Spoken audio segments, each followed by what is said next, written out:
ओम अज्ञानतिमिरान्धस्य ज्ञानाञ्जनशलाकया चक्षुरुन्मीलितं येन तस्मै श्रीगुरवे नमः। जय श्रीकृष्ण चैतन्य प्रभु नित्यानंद श्री अद्वैत गदाधर श्रीवासादि गौरभक्तवृंद। हरे कृष्णा कृष्णा कृष्णा हरे हरे, हरे राम राम राम हरे हरे। नारायणं नमस्कृत्य नरं चैव नरोत्तमं देवीं सरस्वतीं व्यासं ततो जयमुदीरये। मुखं करोति वाचालं पाङ्गुं लङ्घयते गिरिं यत्कृपातमहं वन्दे श्रीगुरुं दीनतारिणम्। ॐ नमो भगवते वासुदेवाय। ॐ नमो भगवते वासुदेवाय। ॐ नमो भगवते वासुदेवाय। హరే కృష్ణ, అందరికీ స్వాగతం. నిత్యం భాగవత శ్రవణం కార్యక్రమానికి స్వాగతం. కొన్ని అనివార్య కారణాల వలన గత వారం మనం క్లాస్ తీసుకోలేకపోయాం. గ్యాప్ ఎక్కువ వచ్చింది. రెండవ అధ్యాయము, రెండవ స్కందంలో ఉన్నాం. శుకదేవ గోస్వామి చెప్తున్నారు హృదయస్థ పరమాత్ముడిని ఎలా ధ్యానించాలి, ఎలా ఉంటారు. ఎలాంటి ప్రశ్న అడిగారు పరీక్షిత్ మహారాజు. శుకదేవ గోస్వామి మరణం అంటే జనరల్ గా మానవుడి యొక్క బాధ్యత ఏమిటి, ముఖ్యంగా మరణం ఆసన్నమైన వారి బాధ్యత ఇంకా ఏమిటి, అసలు ఏం చేయాలి అని అడిగిన తర్వాత సమాధానం ప్రారంభమైంది. దాని తర్వాత స్టార్ట్ అయిన అధ్యాయమే హృదయస్థ పరమాత్ముడు. భగవంతుడు హృదయస్థ పరమాత్ముడు ఎలా ఉంటాడు, వారి యొక్క పాద పద్మములను ఎలా మహాయోగులు ధ్యానిస్తారు, స్వామివారి వక్షస్థలముపై ఒక అద్భుతమైన సుందరమైన కౌస్తుభమని ఉంటుంది. ఎలా స్వామివారు ఉంటారో వివరిస్తున్నారు. ఆ యొక్క స్వామివారి రూపాన్ని వివరిస్తున్నారు. ఇలా మనం ధ్యానించాలి, ఎలా ఉంగరాలు రత్న ఖచ్చితమై ఉంటాయట. ఇవన్నీ మనం గత వారం వరకు క్లాస్ వరకు చర్చించాం. ఆదేన లీలా హసితేక్షణోల్లసత్ భ్రూభంగ సంసూచిత భూర్యానుగ్రహం ఏక్షేత చింతామయమేనమేశ్వరం యావన్ మనోధారణ యావతిష్టతే. మరి ఇక్కడ చెప్తున్నారు భగవంతుడి యొక్క లీలలు ఉదారమైనవి. చూడండి, అసలు భగవంతుడికి ఎందుకు అవసరం అండి లీలలు? ఒకసారి ఆలోచించండి. భగవంతుడికి లీలలు చేయాల్సిన అవసరం ఏంటి? తను ఎక్కడో తన ప్లేస్లో తన సేమ్ హ్యాపీగా కూర్చొని ఆనందంగా ఉండొచ్చు కదా భక్తులతో. మనందరం ఇక్కడ కొట్టుబెట్టి ఆడుతున్నాము, నేను ఇక్కడే ఉంటే ఆయన హ్యాపీగా ఉండొచ్చు కదా. ఎందుకు లీలలు చేయాలి చెప్పండి? లేదు, లీలలు ఎందుకు చేయాలి అని అంటే రాక్షసులను చంపడానికి వస్తాడు కదా. ఎందుకు? డ్యూటీ, నా రూల్, ఆయన రావాల్సిన అవసరం ఉందా? సరే వచ్చాడు అనుకుందాం, రాకుండా కూడా రాక్షసుల్ని చంపవచ్చు. కానీ భక్తుల ఉద్ధారణ కోసం లీలల ద్వారా భగవంతుడు ఆకర్షిస్తాడు. ఎందుకు ఆకర్షించాలి? ప్రైమ్ మినిస్టర్ పొజిషన్ కోసమా? భూమండలానికి చక్రవర్తి పొజిషన్ కోసమా? అవన్నీ కాదు. బ్రహ్మ వరకే అవన్నీ చిన్న చిన్నవి. బ్రహ్మ ఇవన్నీ కూడా అది జీవులపై కంపాషన్, జాలితో, ప్రేమతో లీలలు చేస్తారు. ఆ లీలా శ్రవణ మాత్రేనా మనం పునీతులమవుతాము, భగవంతుడికి ఆకర్షించబడతాము, తత్వాన్ని అర్థం చేసుకొని ముక్తి మార్గం వైపు నడిచి భక్తిలో ఎదుగుతాం. సో అలాంటి ఉదారమైన లీలలు భగవంతుడివి. ఎలా ఉంటాయట? స్వామివారి చూపులు దరహాస వదనపు దేదీప్యమానమైన చూపుల. ఆ చూపుల్లో ఒక అనుగ్రహించడానికి సిద్ధంగా ఉన్నాను అనే అద్భుతమైన చూపులో భావాన్ని కలిగిస్తూ నవ్వుతారట స్వామి ఎప్పుడు. అవి స్పెషల్ బెనిడిక్షన్ ఇవ్వడానికి రెడీగా ఉన్నాను అన్నట్లుగా ఉంటాయట చూపులు. Face is the index of the mind, eyes also can be index of the mind. మనము ఫేస్ కవలికలను బట్టి, కళ్ళు చూపులను బట్టి మనసుని అర్థం చేసుకోవచ్చు, భావాన్ని. కంటికి కూడా భాష ఉంటుంది కదా. స్వామివారి చూపు ఎలా ఉంటుందట ఆ చూపుని మనం పరీక్షిస్తే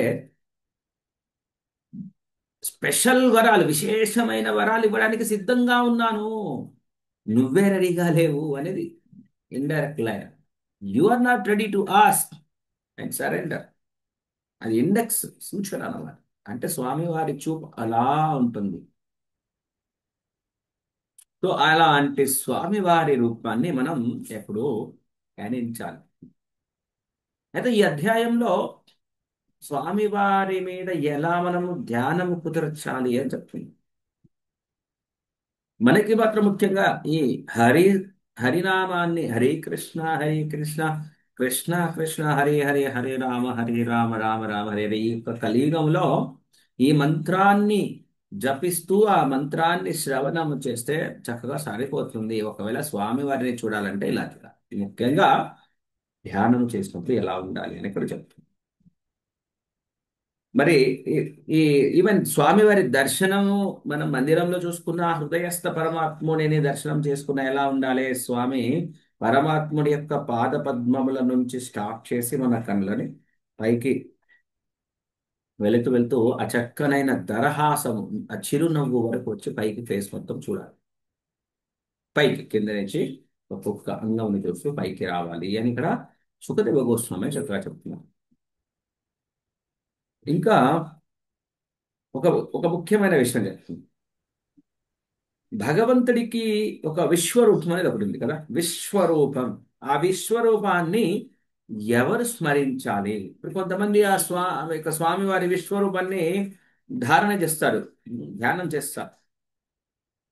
మరి భగవత్ సేవను వృద్ధిపరచుకోనంత వరకు, అంటే భక్తితో సేవ చేయాలి అనే ఆలోచన అన్నంత వరకు ఈ యొక్క విశ్వరూపాన్ని స్మరించాలట.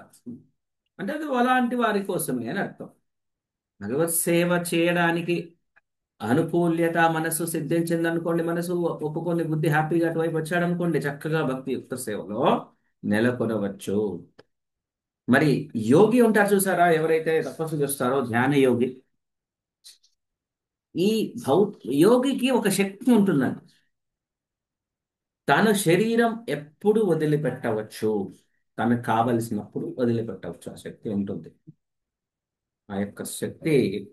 అయితే ఇక్కడ ఏమంటున్నారంటే ఒకవేళ యోగి ఈ భౌతిక ప్రపంచాన్ని వదిలిపెట్టి వెళ్ళాలి అనుకున్నప్పుడు, నేను కరెక్ట్ ప్లేస్లో ఉన్నానా, కరెక్ట్ స్థలంలో ఉన్నానా, కరెక్ట్ సమయంలో ఉన్నానా, ఇవన్నీ ఆలోచించాల్సిన అవసరం లేదు. సుఖముగా కూర్చొని ప్రాణ ప్రాణవాయువులను కంట్రోల్ చేస్తూ మనస్సు ద్వారా ఇంద్రియాలను కంట్రోల్ చేయాలి. అవన్నీ స్వామి చూసుకుంటారు, అవన్నీ టెన్షన్ లేదు. ఇక్కడ కొన్ని సూత్రాలు ఇచ్చారు. మనస్సును ఆత్మయందు, జీవుణ్ణి ఆత్మయందు ఇవన్నీ లయము చెయ్యాలి. ఆ సో సంతుష్టి పొందేంత వరకు అలా ఇతర కర్మల నుంచి విడిపడాలి. ఇవన్నీ చెప్పారు. మనకు టెక్నికల్ గా మనకు అర్థం కాదు, ఇవన్నీ కొన్ని వివరంగా చేశారు.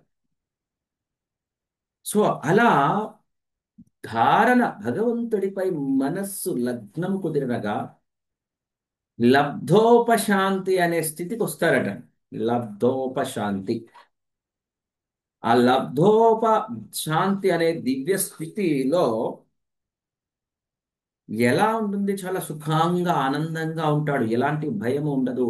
ఈ యొక్క ఉమ్, కాలం ఉంది కదా, కాల ప్రభావం. కాల ప్రభావం అందరి మీద ఉందా లేదా? కాల ప్రభావం ప్రతి ఒక్కడి మీద కూడా ఉంది. అలాంటి కాల ప్రభావము ఇతడి మీద ఉండదు. లబ్ధోపశాంతి స్థితికి పొందిన వారికి పై ఉండదు. మరి ఈ కాల ప్రభావము మీరు చూసినట్లయితే ఇక్కడ మనకి శ్లోకంలో చెప్తున్నారు, నయత్ర కాలో నిమిషాం పరహ ప్రభు కుతోను దేవా జగతాం య ఈశిరే. నయత్ర సత్వం నరజస రజ న రజస్తమశ్చ నవై వికారో న మహాన్ ప్రధానం. ఇప్పుడు దేవతలు ఈ సృష్టి నడపడానికి ఎన్నుకోబడిన జీవులు కదా. మరి ఆ సేవ చేయాలంటే వారికి కొంత శక్తి కావాలి. ఆ శక్తి అనేది ప్రదానం చేయబడుతుంది భగవంతుని చేత. మరి శక్తి ప్రదానము చేయబడిన దేవతల మీద కూడా ఈ యొక్క కాల ప్రభావం నడుస్తుందని. కానీ అలా భగవంతుడిపై ధారణ చేస్తున్న వ్యక్తి లబ్ధోపశాంతి ఆ ఉన్నత స్థితికి వచ్చినప్పుడు ఆ కాల ప్రభావం ఉండదట. కాల ప్రభావం ఉండదు. ఈ కాల ప్రభావం వినాశకరమైనది. దేనినైనా నాశనం చేయగలిగే శక్తి సామర్థ్యములు కలిగినది కాలం. అలాంటి కాలము ప్రభావము చూపించాలి. కాలమే కాదు, సత్వగుణము, రజోగుణము, తమో గుణము, మిథ్యాహంకారణము, కారణ సముద్రము కానీ ప్రకృతి కానీ ఆ లబ్ధోపశాంతి దివ్య స్థితిలో ఉండవు. అందుకనే మీరు మెడిటేషన్లో కూడా 8 స్టేజ్లు ఉన్నాయి కదా. ధారణ, సమాధి. సమాధి స్థితికి వస్తే ఇక అతనికి ఇక్కడ ఉండడు, మొత్తం భగవంతుడితో ఆనంద ఆ, లీలను రసాస్వాదంలో ఉంటూ సమాధి అయిపోతారు. బాహ్య ప్రపంచాన్ని మరచిపోతారు. భగవంతుడిదే రక్ష. సో అలా చక్కగా ప్రతి దినము కూడా ఏం చేయాలట? విష్ణువుతో సంబంధము కలిగి ఉండి ఈ భగవత్ రహితం అంటే భగవంతుడికి సంబంధము లేని ఏ విషయాన్ని కూడా పట్టించుకోవడం వదిలేసేస్తాడు. భగవంతుడు భగవంతుడు, దట్స్ ఆల్. యొక్క స్వామివారి పాదపద్మములను హృదయములో ప్రతిష్ఠ చేసుకుని దానిపై ధ్యానం చేస్తారట. చెయ్యాలి. అయితే మరి ఈ జ్ఞాన బలం అంటే అందుకనే యోగికైనా భక్తుడికైనా ఎవరికైనా జ్ఞాన బలం చాలా ఇంపార్టెంట్. సో ఈ జ్ఞానము చేత మనిషి ఏం చేయాలి? పరమానుభూతి యందు, ఈ యొక్క ఆధ్యాత్మిక అనుభూతి యందు నిలకడగా ఉండి కోరికలను శమింపచేస్తూ ఉండాలి. కోరికలు అనగానే పెద్ద సబ్జెక్ట్ కదా మనకి. ఆ, భగవద్గీతలో మనం చూసినట్లయితే 2వ అధ్యాయంలో మనకి స్పష్టంగా చెప్తారు స్వామి. కోరికలు ఎంత, మనం ఆల్రెడీ శ్లోకం కూడా నేర్చుకున్నాం కదా. కోరికలు ఎంత ప్రమాదకరం, బుద్ధిని నాశనం చేసేస్తాయి కదా. కోరికలను శమింపచేయాలి, తగ్గించుకుంటూ రావాలి. ఆ, ఈ కోరికలను తగ్గించుకోకపోతే సమస్యలు ఏమవుతాయని. కోరికలు లేకపోతే, కోరిక తీరకపోతే ఏమవుతుంది గుర్తుంది కదా.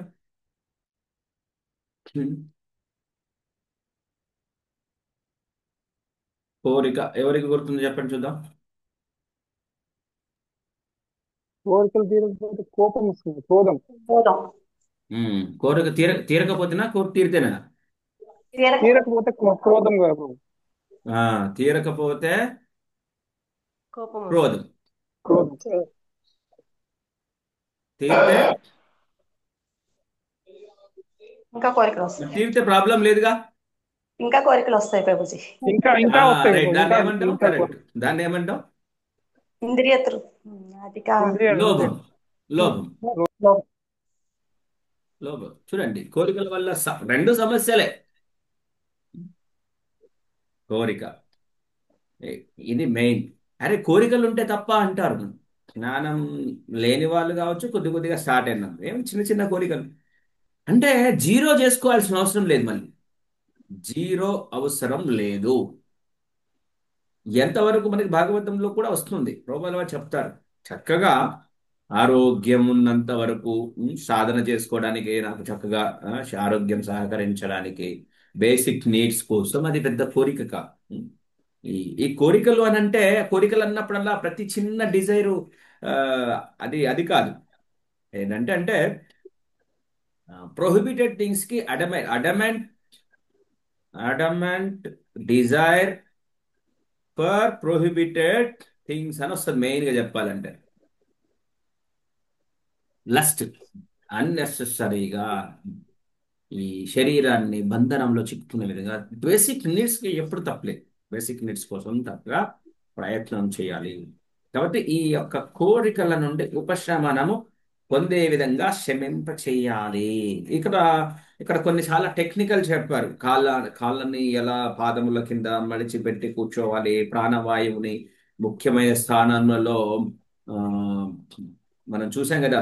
యోగి పోస్చర్ ఇట్లా కూర్చుంటాడు. శరీరంలో ఇలా ఉంటాయి, పైకి ప్రాణవాయువు ఇలా పైకి ప్రయాణం చేస్తూ ఉండాలన్నమాట. ఇది చాలా పెద్ద సబ్జెక్టు, అష్టాంగ యోగలో ఉంటుంది. ఎలా వేస్తూ ఒకదాన్ని ఒకదాన్ని ప్రాణవాయువు అంటాం, ఆక్సిజన్, ప్రాణవాయువుని పైకి తీసుకొని వెళ్ళి సోల్ పై నుంచి శరీరాన్ని వదిలేస్తాడు. యోగికి అంత శక్తి ఉంటుంది, శరీరం చాలా సుఖంగా వదిలేసేస్తాడు. నాభి నుండి ఆ, హృదయం వైపు అలా పైకి వక్షస్థలము ఒక్కొక్క అట్లా అట్లా పైకి పైకి తీసుకొని ఆ నోట్లో ఆ పై స్థాయి పల్లట్ అంటాం అక్కడ వరకు తీసుకొస్తారట. ఈ మొత్తం కనెక్ట్ చేసేస్తారు లోపల. ఆ,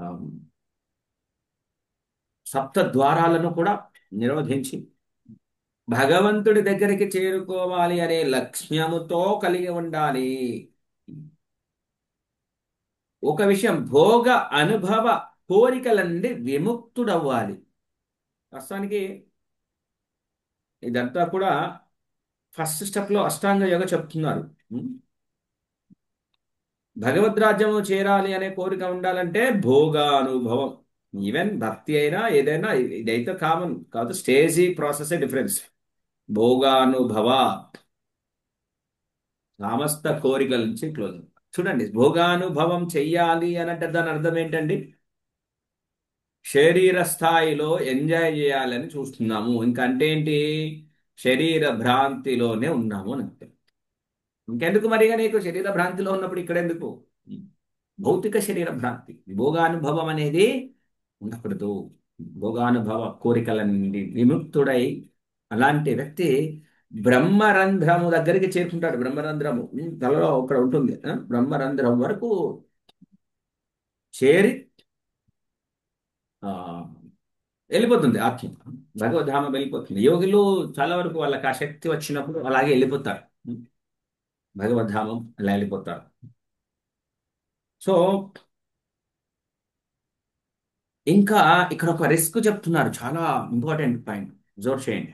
యది ప్రయాస్యన్ నృప పారమేష్ట్యం వైహాయసానాముత యద్విహారం అష్టాధిపత్యం గుణసన్నివాయే సహైవ గచ్చే మనసేంద్రియశ్చ.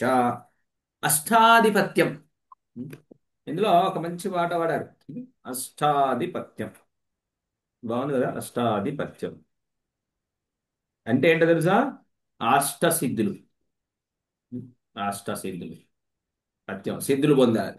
ఒకవేళ ఇప్పుడు యోగి తపస్సు చేశారు కదా, బ్రహ్మలోకము ఊర్ధ్వలోకాలకి భగవధామము వెళ్ళాలి అనే ఉన్నప్పుడు ఆయనకి కోరికలు, ఈ భోగము రకరకాల కోరికలు ఉండొద్దు, అష్టసిద్ధులు పొందాలి అనే కోరికలు ఉండొద్దు.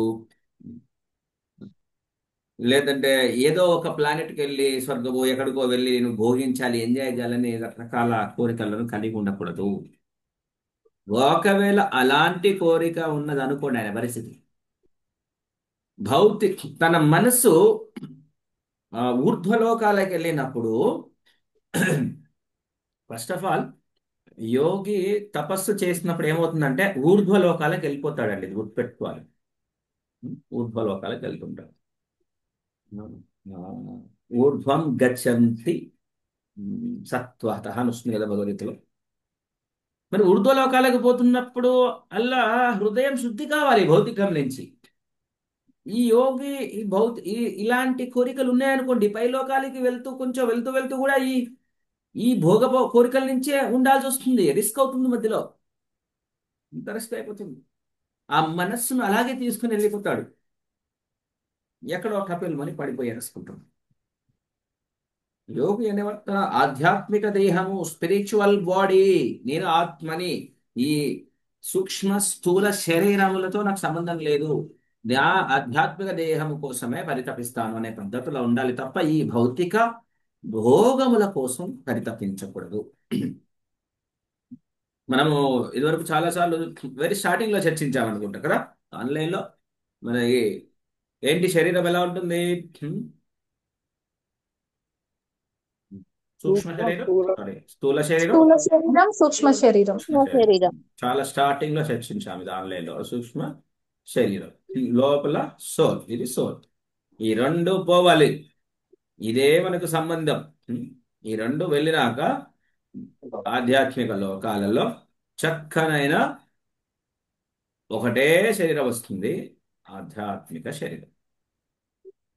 ఆధ్యాత్మిక శరీరం, ఆత్మ, స్వచ్ఛమైన ఆత్మ అనమాట. ఈ మాయా చక్రంలో ఉండడు. అయితే ఆకాశ మార్గం ద్వారాట యోగి బ్రహ్మలోకానికి చేరడానికి, బ్రహ్మలోకానికి పోవడానికి ఫస్ట్ ఏం చేస్తాడో అందులో ఒక మంచి ఆసక్తికరమైన విషయాలు ఇక్కడ ఇచ్చాను. మనకి మేబీ భక్తి యోగంలో ఇవన్నీ ఉండవు. వైశ్వానరము అనే లోకము టచ్ అవుతుందట యోగికి. వైశ్వానరము, వైశ్వానరము. ఈ లోకానికి లీడర్ ఎవరయ్యా? అగ్నిదేవుడు. ఈ వైశ్వానరములో అగ్నిదేవుడు. ఈ యోగి ఎప్పుడైతే ఇక్కడికి వైశ్వానరమ లోకముకి వెళ్తాడో అక్కడ హృదయంలో ఉన్న ఏమైనా కల్మషాలు ఉంటే అక్కడ శుద్ధి అయిపోతాడట. అక్కడ చేసేస్తాడు, అక్కడ శుద్ధి చేసి పడేస్తారు, చక్కగా శుద్ధి అయిపోతాడు. అక్కడి నుంచి వైశ్వ వైశ్వానరణం నుంచి ఇంకా పైకి ఊర్ధ్వలోకాలకు వెళ్ళి శిశుమార చక్రము, కొత్త పేర్లు ఉంటున్నాం, శిశుమార చక్రం. శిశుమార చక్రం అంటే ఏమిటి? ఒకసారి ఇక్కడ మనం ఎక్స్ప్లెనేషన్ చూద్దాం. ప్రభుపాదుల వారు చెప్పారు.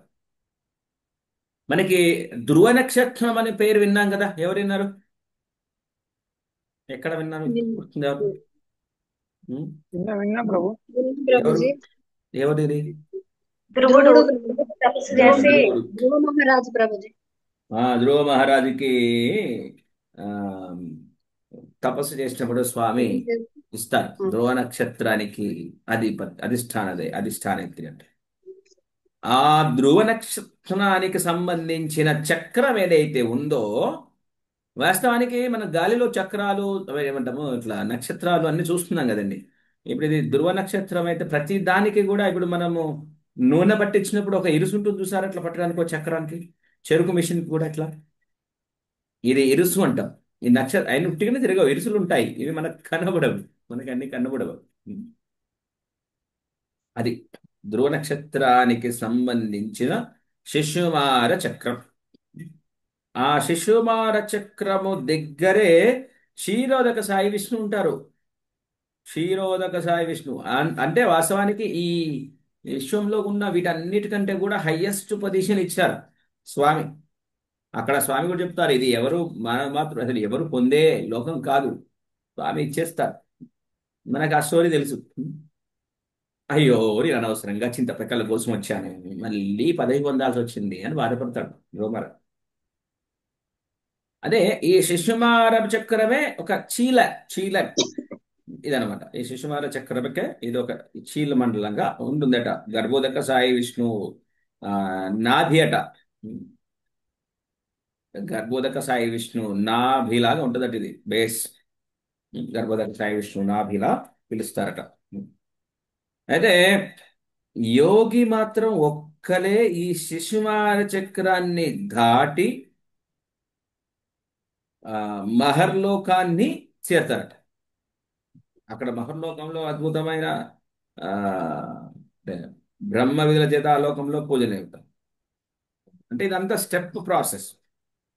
ఇక్కడ చాలా ఇచ్చారు. ప్రళయ సమయము, బ్రహ్మదేవుడి ఆయుర్దాయము అయిపోయిన తర్వాత ఏమవుతుంది? యాక్చువల్గా ఆ ప్రళయ సమయంలో అనంతదేవుడి ముఖము నుండి భీకరమైన అగ్ని వస్తుంది. లోకాలన్నీ బూడిదగా అవుతూ ఉంటాయి. ఆ బూడిద కావడాన్ని కూడా యోగి చూడగలుగుతాడట.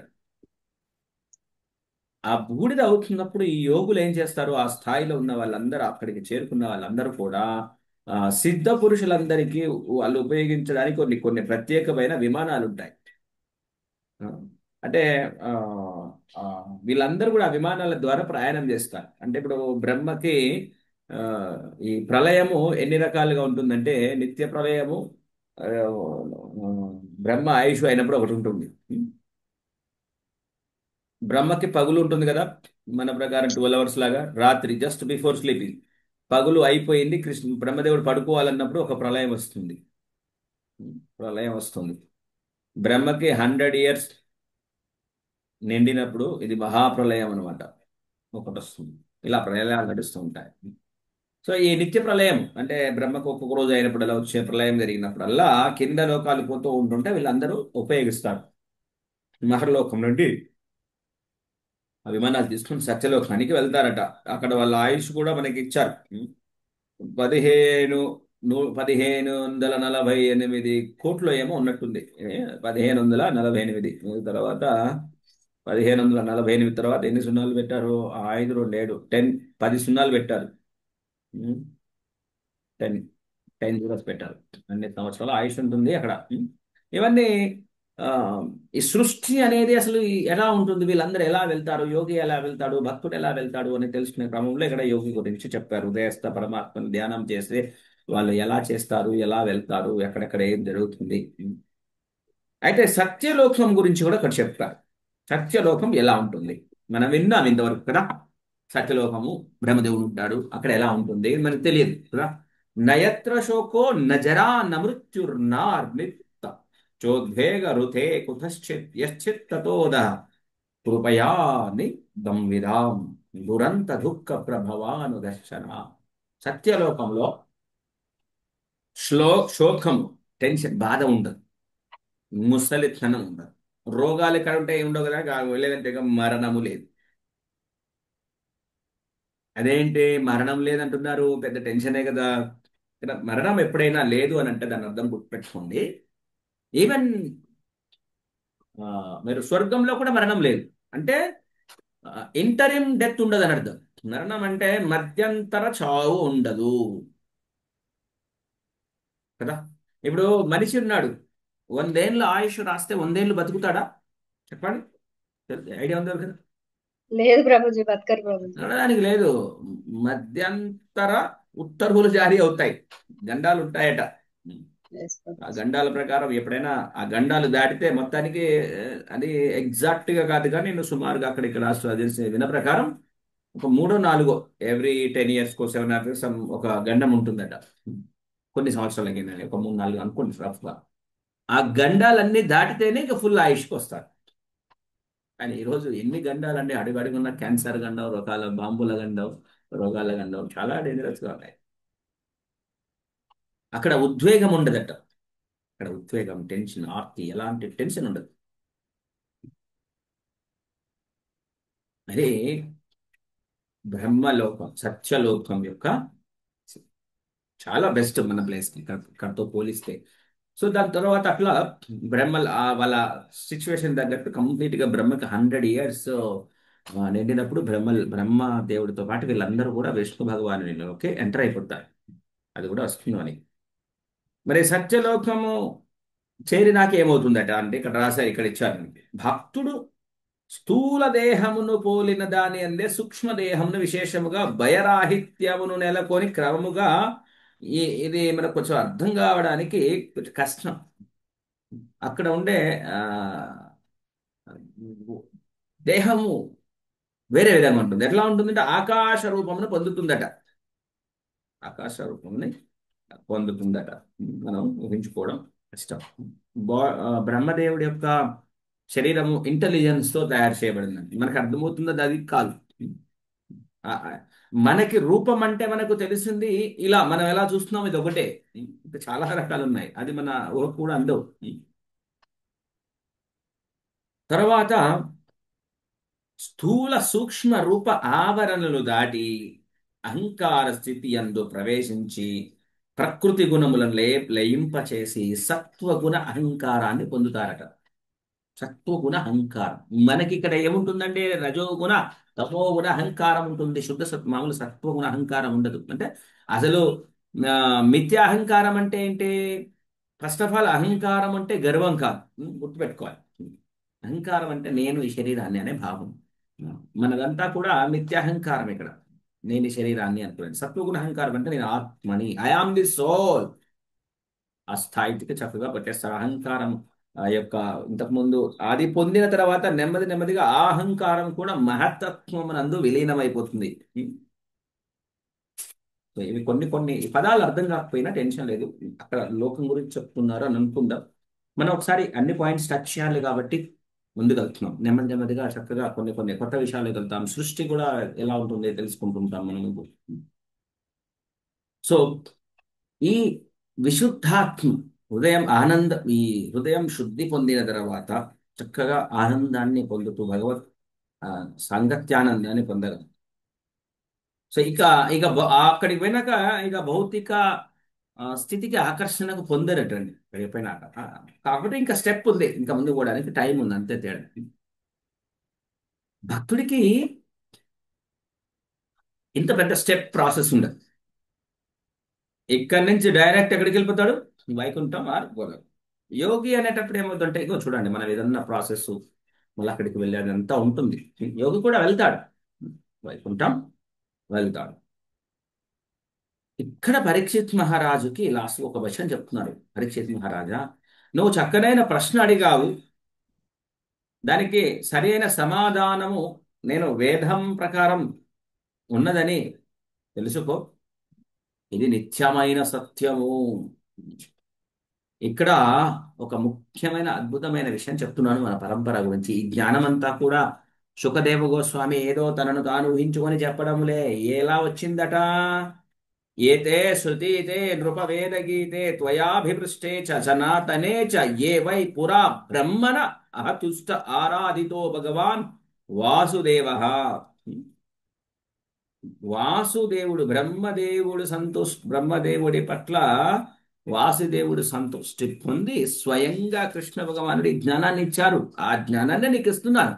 చూడండి, ఇదంతా కూడా పరంపర నుంచి వస్తున్నది. సుఖదేవ గోస్వామి ఎలా చెప్తున్నారు? ఎవరు చెప్పినా భగవంతుడు ఇచ్చిన జ్ఞానం నుంచే. కాబట్టి ఇక్కడ ఒక చెప్తున్నారు, భౌతిక జగత్తులో నహ్యతోన్యః శివః స్పందా విశతః సంస్కృతా విహ. అంటే భౌతిక జగనమున ఈ అందరు జీవులు మనందరం కూడా పరిభ్రమిస్తూనే ఉన్నాం. బ్రహ్మ అంటే భ్రమితే అంటున్నాం కదా, తిరుగుతూ పడుతున్నాడు వస్తున్నాడు. మరి ఈ జీవులందరికీ అద్భుతమైన మంగళదాయకమైన ముక్తి సాధనం భగవత్ యొక్క భక్తియుక్త సేవలో ఉంటూ ముక్తి సాధనకు మించిన ఉన్నతమైన లక్ష్యము వేరొకటి లేదు, సాధనము వేరొకటి లేదు. బ్రహ్మదేవుడట శ్రద్ధగా ఏకాగ్రతతో వేదాలను 3 సార్లు అధ్యయనము చేశారట. భగవంతుడు చెప్పిన తర్వాత దాన్ని మళ్ళీ బాగా చదివి అధ్యయనం స్టడీ చేసి సూక్ష్మంగా మళ్ళీ మళ్ళీ పరీక్షించి ఓకే ఎందుంది ఏముంది ఓవరాల్ గా అసలు దాన్ని అర్థం చేసుకొని స్టడీ చేసి అప్పుడు ఒక్క విషయం చెప్పారటండి. భగవాన్ బ్రహ్మ కార్త్నయేన త్రిరన్వీక్ష మనీషయా తదధ్య వస్యత్ కూటస్థో రతిరాత్మన్ యతో భవేత్. అత్యున్నతమైన పూర్ణత్వ ధర్మము, టాప్ మోస్ట్. అత్యున్నత అంటే ఏంటండి? అత్యున్నతమైన పూర్ణత్వ ధర్మము ఏమిటి అని మిమ్మల్ని ప్రశ్న అడిగాను అనుకోండి. సరే, మనం రెగ్యులర్ గా వింటూ ఉంటాం కాబట్టి ఏదో ఒకటి మనం ఇస్కాన్ కృష్ణ కన్యాస్లో చెబుతూ ఉంటాం. దీని సమాధానం ఇవ్వడం కోసం బ్రహ్మదేవుడు 3 సార్లు వేదాలను చక్కగా కూలంకషంగా సూక్ష్మంగా పరీక్షించి స్టడీ చేసిన తర్వాత ఏం సమాధానం ఇచ్చారంటే, వాసుదేవ కృష్ణుని పట్ల ఆకర్షణే. కృష్ణ వాసుదేవ శ్రీకృష్ణ పట్ల ఆకర్షణ. మనకు ఆకర్షణ ప్రారంభమైంది కదా, కాకపోతే సంపూర్ణముగా కాలేదు, స్టార్ట్ అయ్యాం కదా. ఇది ఏంటి? అసలైన ధర్మ పూర్ణత్వ ధర్మం. అంటే వేదాలలో ఎన్నో ధర్మాలు ఇచ్చారు కదండి. ధర్మం ఒకటి కాదు, దేశకాల మాన పరిస్థితుల ప్రకారం వర్ణము ఆశ్రమం ప్రకారం రకరకాల ధర్మాలు ఉన్నాయి. సంపూర్ణ ధర్మము పరమ ధర్మము పూర్ణత్వ ధర్మం ఏంటయ్యా అంటే కృష్ణుని పట్ల ఆకర్షణ. చూడండి, రతి ఆత్మన్ యతో భవేత్. సో ప్రతి ఒక్క జీవుడి యందు కూడా భగవంతుడు హృదయములో ఉన్నారు. కాబట్టి రాజా పరీక్షిత్ మహారాజ్ చెప్తున్నారు, రాజా కాబట్టి ఏం చేయాలి? ప్రతి మానవుడు కూడా సర్వదా సర్వకాల సర్వావస్థల యందు ఎప్పుడూ కూడా సర్వత్రా కూడా పూర్ణ పురుషోత్తముడైన శ్రీకృష్ణ భగవానుని గురించి శ్రవణము చెయ్యాలి, కీర్తించాలి, స్మరించడం అనేది చాలా ముఖ్యమని చెప్తున్నారు. చూడండి ఎంత ముఖ్యమో. అసలు ఆల్మోస్ట్ స్టార్టింగ్ లోనే కంక్లూజన్స్ ఇచ్చేస్తున్నారు. ఇంకా అద్భుతంగా ముందుకు వెళ్తుంది. తస్మాత్ సర్వాత్మనా రాజన్ హరి సర్వత్ర సర్వదా శ్రోతవ్య కీర్తితవ్య చ స్మర్తవ్య భగవాన్ నృణా. ఎప్పుడు కూడా ఏం చేయాలి? భగవంతుడి గురించి వినాలి, భగవంతుడి గురించి వివరించాలి, భగవంతుణ్ణి స్మరించాలి. ఇదే ముఖ్యము. ఇంకా వేదాలన్నీ చదివి చదివి చెప్పిన విషయము super attraction for lordship Shrikrishna. మరి కృష్ణ కథామృత శ్రవణము ద్వారా ఇక్కడ చెప్తున్నారు ఏమైతుంది? పిబంతి ఏ భగవత ఆత్మనః సతాం. మరి ఇది విన్నాక ఓకే, కృష్ణుని గురించి చక్కగా వింటున్నాం, శ్రవణం చేస్తున్నాం, ఇలా చక్కగా చేసి చేసి శుద్ధి పొందుతాం. ఇలా కృష్ణ కథా శ్రవణ పానము చేసిన వారు ఏం జరుగుతుందో తెలుసా? భౌతిక భోగము. ఈరోజు ప్రతి ఒక్కడికి జీవిత లక్ష్యం ఏముందండి? మీరు అబ్జర్వ్ చేస్తే మీరు ఎవడనైనా ఒకడే చెప్తాడు. కాకపోతే పదం వేరుంటుంది. భౌతిక భోగం కదా. చూడండి ఇది ఈ పదం చాలా చక్కగా సూట్ అయింది కదా. What you want to become? I want to become a famous doctor. I want to become a famous political leader. I want to become a big big businessman. ఎన్ని పేర్లు దేనికి ఎందుకు వస్తాయి? భౌతిక భోగం.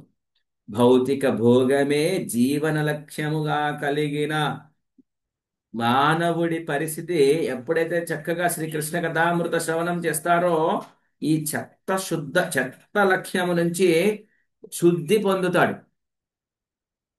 మీరు ఈ విషయం కొత్త వాళ్ళకి వెళ్ళి చెప్పండి. పరమ కొత్త, అసలు ఆయనకి ఏమి పుణ్యం లేని వాడికి చెప్పండి. ఏమైతుందో తెలుసా? చెప్పండి. ఇదే విషయం